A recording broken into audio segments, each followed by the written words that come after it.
Let's see, brand new model here. This is the Kestrel knife. Not sure, so let's find out together, guys. Of course, this knife and every other knife you see in this video will be linked down below if you guys want to check out prices, availability, and variants. All right, does help out the channel when you use those links, but that's entirely up to you and at zero extra cost. Oh man, that's gonna be a good one, guys. That is gonna be a sweet one, no doubt about it. We got a wiping cloth here and your standard zipper pouch. So if you're ready, I'm ready. Oh man, right? The RT-Kestrel knife, that is the name. We have titanium, right? Bee blasted titanium going on the handle here. Nice little anodized pivot color going on there. Then we have the sort of toxic storm, you know, green and then lime green carbon fiber inlays on here. Also looking pretty good, right? Feel nice here on the touch, nice and very well positioned. Remette does a really good work, not only as you know in their own knives, but they also OEM other knives as well. Even the pocket clip has a little detail here, nice little indentation there as well. There's all kinds of milling lines here and there and everywhere, so that's also looking really interesting all the way through. So far, all right, it's looking nice. We do have these thumb ramps. All right, so they're not your traditional thumb studs. These are interesting. So it's like a thumb stud slash ramp with a nice milling kind of working its way down, getting thicker and whatnot. All right, let you guys take a closer look, get a feel for it yourself right there. Hopefully the video is doing it justice. But here we go. Without further ado, I'm going to go ahead and deploy this guy. Let's go back flipper first. It's nice and jimped. So bam, there it is. That is very interesting blade. Now, one thing is for sure, they definitely know how to make a hollow ground with a bell satin finish combo look amazing. You'll see exactly what I mean because I got this one other model here to compare it to. It was kind of quiet on the deployment, so I wonder if it gets a little bit loud. There we go. I just had to give it the beans there. There we go. But yeah, we're looking at what seems to be sheep's foot, Warncliffe blade, right? You get the blade police out here, but one thing is for sure, this is a hollow ground. That is a bell satin finish, S35VN steel going on here, right? Got a switch there for personality. Also got a different satin finish on the flat part. Remette logo on this side, steel on this side, and that's about it as far as billboarding goes, right? It is going to be a frame lock. Like we said earlier, lock up right there is about, you know, 25% or so. That's not bad. And there's your D10 ball, and it is a steel insert for steel on steel contact for longevity. Show side here, not necessarily the most amount of access to the lock bar, but there's nice and enough spread apart where you can push it down into the left and disengage that way very easily. So there we go. Let's see the drop shot. It's a little bit of a shake shutter, right? By the way, I just did the thumb deployment. Kind of feels very similar, right? Once I put my thumb here, kind of feels very similar to a regular thumb stud, so I don't notice that much of a difference there. And then reverse flick. There we go, right?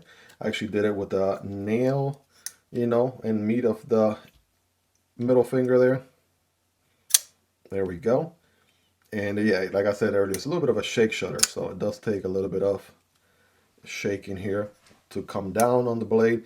Now it's you know, brand new out of the box, so this one will take some breaking in, period, or what have you, in order for it to, you know, fully break in or what have you. But yeah, so far so good. And before anybody says, Miguel, put the knife down, you play with the knife too much, listen, that's me, guilty as charged, my apologies.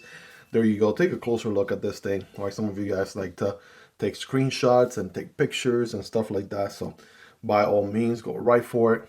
You know, tell you, man, that bell satin finish is doing this thing nice, making it really pop. And also digging these lines right here, right, with the milling, nice little subtle touch here and there, right, of personality. That's also looking really nicely, no doubt. Guys, be the judge there. That is a looker of a knife, no doubt about it. Now, as far as the ergos go, right, we have our standard grip right here, right behind the flipper tab, so that's not bad. Full 4-finger grip, full purchase. And then I can forward choke in this finger choil right here. I got plenty of jimping on the blade. I can also put my thumb here on this nice little drop on the blade as well. And this finger choil is nice and, you know, large enough to accommodate my index finger. Also got a good plunge grind situation there, so you're not going to develop a smile anytime soon. The only smile you're going to develop is in your face, right?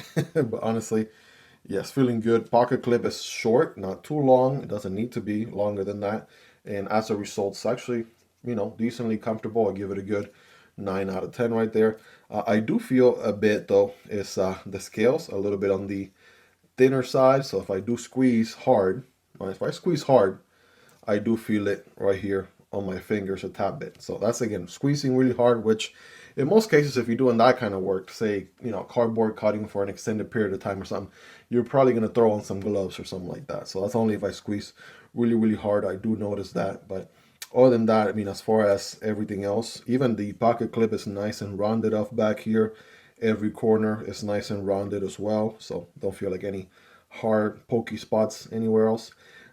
Got a linear solution back here, which, I mean, in my opinion, that is how more and more companies should do a linear solution for, you know, the few linear people out there. It's also part of your backspacer, and it doesn't make it so that you have an ugly hole on the knife. So beautiful. Love how that was executed. Stress relief cut out on the outside, and we have no milling on the inside because most of the milling is already on the outside for these carbon fiber inlays. So got that going there, right? So we know it has good actions. This thing's probably on ball bearings. Future me double check, even though it does have, I'm willing to bet it's ball bearings, but it could be washers.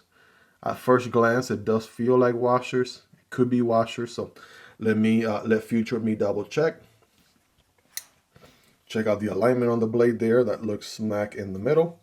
And as far as the lock off, that is rock solid. No side to side, no movement anywhere. Feeling nice and sturdy there, as you would expect.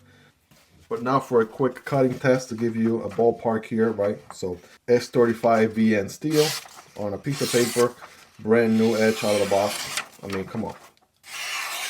You can even do all kinds of curves and stuff like that.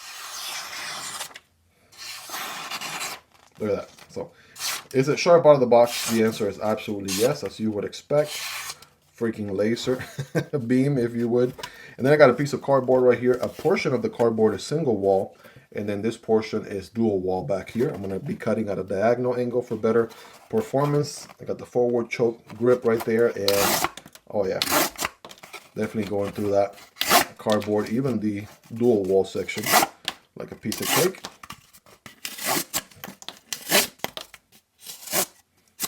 One last one here. Bam, there it is. So needless to say, right, made quick work of that paper, made quick work of that cardboard, and we're looking just as good as new. Guys, let me know your thoughts on this one. Rate this thing in the comments on a scale from 1 through 10. How sharp is it? How much of an edge has it retained? You all let me know. Let's make a quick room right here, getting a quick measurement on this guy. In case you're curious, comes in at 7.5 inches with 3 1/4 blade and 3 inches of cutting path, and then a whopping 4 1/4 handle. So that in mind, weight wise, I want to say this one is probably around 3 ounces if I had to guess, right? 3 ounces or so, somewhere in that vicinity. How about 3.5? 3.5, not too bad. 98 grams and 3.5 ounces, really good. And last but not least, here's your thickness on the blade. That's going to be 0.12, which is about the average in the channel. Thickness on the handle is 0.47, which is a little bit thinner than the 0.5 or half an inch average in the channel. Guys, let me know your thoughts on this one. What do you like about it? What do you love about it? Is there anything you dislike about it? Let me know, and let's hang out down in the comment section down below. Hope you guys really enjoyed this one. If you made it to the end, you're the real MVP. Hope you guys have a wonderful rest of your day. Take care, and I'll see you on the next one, either this one or this one. Peace.